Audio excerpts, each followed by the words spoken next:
President-elect Donald John Trump. Under the orders I signed today, we will also be. 안녕하세요. 오랜만에 뵙습니다. 네. 반갑습니다. 네.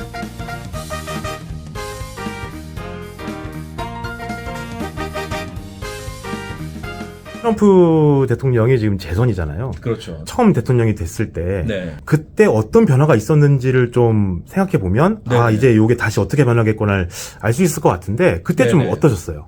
비이민이 아닌 이민 쪽, 이민 비자를 받고 들어오면 영주권 받는 그걸 네네. 할 때 종교 이민, 뭐 투자 이민, 가족 이민 그거는 별 그 차이가 없을 걸로 저는 예측해요. 제 경험상. 일단 한국에서 영사관에서 비자를 받아야 될 경우에 네. 모든 거를 결정을 영사가 다 하는 거는 E2 비자하고 이제 학생 비자라고 보시면 돼요. 처음부터 끝까지가 이제 대사관에서 그렇죠. 서류를 보내고 거기서 심사를 한단 네. 말이에요. 좀 더 비이민 비자 중에서 까다로워질 수 있는 게 좀 학생 비자나 E2 비자가 뭐 될 수도 있겠죠. 예, 그런데 사실은 큰 차이는 없을 거라고 봐요. 왜냐하면 그거는 민주당 때도 까다로울 땐 까다로웠어요. 비이민 비자는.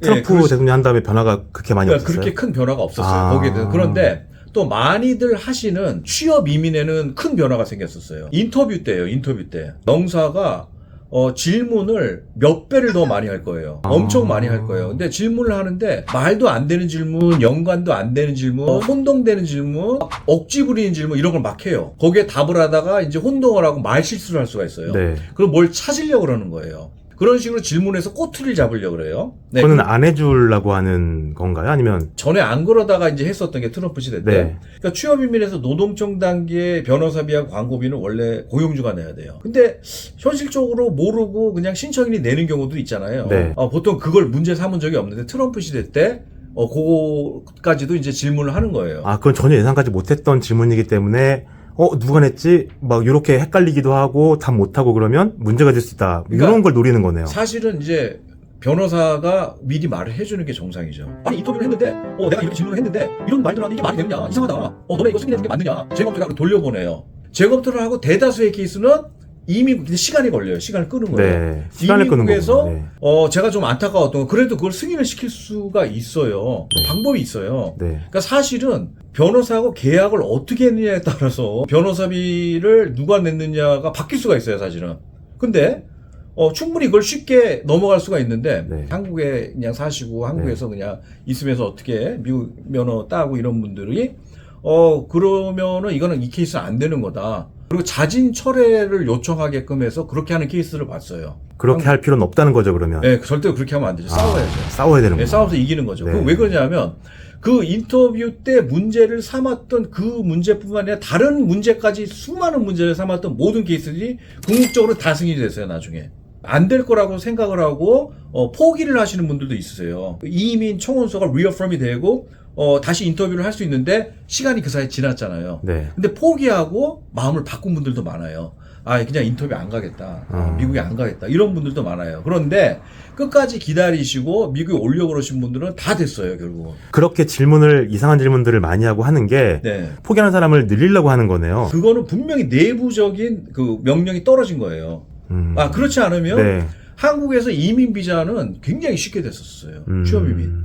그렇게 질문 많이 하지 않고 쉽게 줬었어요. 네. 근데 트럼프가 대통령이 되고 나서 그렇게 된 거니까 갑자기 완전히 모든 취업 이민께서 똑같이 그렇게 하는 거예요. 그러니까 정리를 네. 해보면 취업 이민이 특히 좀 어려워질 가능성이 특히 높다. 취업 이민이 크게 이제 그렇게 될 거예요. 미국에서는 어떻게 됐냐면요. 취업 이민의 인터뷰가 없어요, 원래.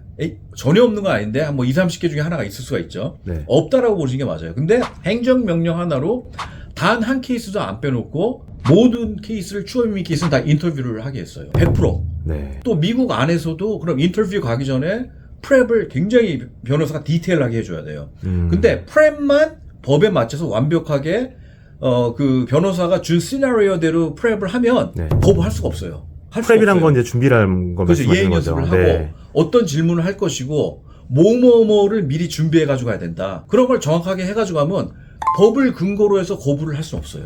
그러니까 결국 예, 경험 많은 전문 변호사님과 충분한 상담을 해봐야겠네요. 굉장히 디테일하게 해요. 아. 굉장히 깊이 들어가야 돼요. 네. 케이스 바이 케이스로. 어떤 비이민 신분들이 있었느냐, 미국에 있었던 사람들은. 네. 그런 사람들은 어떤 서류까지 요청을 할 수 있느냐, 그런 것까지 다 미리 예측하고 준비를 다 해가지고 가야 돼요. 예, 어떤 질문을 하면 어떻게 답을 해야 되고, 예, 이런 것까지 다 준비를 해야 돼요. 일단 지금 문의가 갑자기 많이 오는 게, 지금 추방 재판에 넘어가면 어떻게 되느냐, 서류 미비자분들이 이제 연락이 오세요. 네. 뭐 준비할 것이 없느냐, 예, 그런 이제 문의들이 오시기 때문에 그런 상담을 지금 계속 하고 있어요. 아까 말씀하신 게 이제 그런 재판이란 절차 자체를 네, 네. 다루는 변호사 분들이 잘 없다고 그러셨잖아요. 사실은 없어요. 한국에서 있는 분들은 추방재판이라는 게 없겠죠. 예, 미국에서가 있겠죠. 사실은 코로나 터지고 나서 추방재판이 많이 줄었던 것도 사실이에요. 네. 코르트도 잘 문을 열지를 않고, 그리고 또 이민법이라는 거 광범위하잖아요. 네. 그러니까 추방재판이라는 것까지 프랙티스 에리아를 넓혀서 하지 않는 분들도 사실은 많이 있죠. 이민법 전문이라 그러더라도. 네. 트럼프 시대가 되면 코로나 때는 잠깐 줄었지만 네. 다시 그 재판이 좀 더 많이 열리고 그런 과정이 생길 수 있는 가능성이 높다는 거네요. 네, 그거는 그렇게 되겠죠. 근데 이제 그러지 않아도 적체되어 있는 케이스들이 있는데, 물론 뭐 사람들을 더 고용을 해가지고 다 적체된 거 해소하면서 다 히어링 갖고 이렇게 하려고 이제 트럼프가 계획은 하고 있겠지만, 현실적으로 그게 얼마나 되겠냐는 거죠. 얼마나 그게 가능하겠냐는 거죠. 그 수많은 불체자들 중에서 어떻게 멀쩡하게 범죄 기록도 없고 이런 사람들을 찾아가지고 그 사람들 추방재판에 넘긴다라는 건 확률적으로 트럼프 시대가 돼도 굉장히 저는 작다고 보는 거고, 네. 예, 좀 문제가 된다 그러더라도 이제 그 범죄 이력이 있는 사람들을 위주로 해서 네. 예, 그렇게 될 거라고 추측을 할 수가 있는 거죠. 변호사님, 그러면 E2 비자는 어떻게 되나요? E2 비자 같은 경우는 아무래도 이제 트럼프 시대 좀 더 까다롭다라고 말은 할 수니까 있겠지만, 네. 사실은 민주당 시대 때도 까다로울 때 굉장히 까다로워요. 학생 비자도 마찬가지예요. 학생 비자도 민주당 때라도 안 주려고 그러면 계속 안 줘요. 얼마만큼 준비를 하고 케이스 바이 케이스로 어떤 상황에 있느냐에 따라서 심사를 하는 그런 거가 된다. 이렇게 그러니까, 생각하시면 될 것 같아요. 그러니까 취업 이민을 좀 이렇게 절차적으로 이제 또 옛날처럼 된다면 시간이 더 오래 걸릴 수는 있다. 네. 하지만 그거를 잘 처리를 하고 인내심을 가지고 기다리면 궁극적으로는 법적으로 거부를 할 수 있는 근거가 없게끔 하는 거기 때문에 궁극적으로 승인이 될 확률이 굉장히 높다. 취업 이민은 확실히 어려워지는 그럼 확실히 건데, 그렇게 된 거죠. 네, E2 비자나 뭐 다른 학생 비자 같은 경우는 케이스 바이 케이스이기 때문에 그렇죠. 뭐 그렇게 이 상황이 달라질 것 같진 않다. 좀 까다롭긴 하지만 꼭 그렇게 뭐 심각하게 달라질 것 같다라고 보실 필요는 없을 것 같고요. 그렇군요. 이민 역시 마찬가지예요. 다른 네. 이민들은 크게 심각하게 그렇게 되지는 않을 가능성이 높아요. 아. 뭐 가족 이민 같은 거야, 가족 관계가 뭐 진짜면 되는 거죠. 시간은 좀 길어질 수 있는데 너무 그냥 공포심을 갖지 말아야겠네요. 시간 이슈라고 저는 봐요. 취업 이민 같은 경우. 그리고 피곤하죠.